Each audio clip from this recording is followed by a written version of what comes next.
How to add Find My People or Items widget to the home screen on the iPhone 16 series. First, let's go back to the home screen by swiping up at the bottom of the screen. And from the home screen, navigate to a blank home screen page, then touch and hold. Next, tap on the Edit button. Now from the pop-up, tap on Add Widget. Next, we scroll down, and then in here, tap on Find My.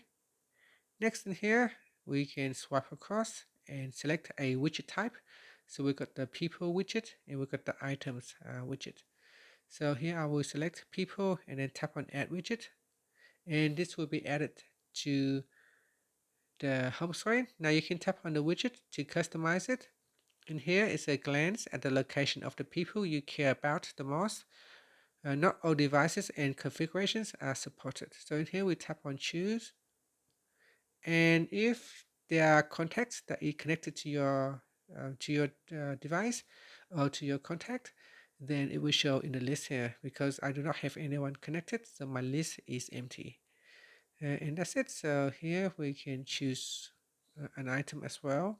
So add widget, and then we scroll down and tap on Find My. Then we swipe across and select items, and then tap on add widget. Then tap on the items widget, and in here you can choose an item. Now again, I do not have any items added to my device, so it is not showing anything in the list here. And that's it. Thank you for watching this video. Please like and subscribe to my channel for more videos.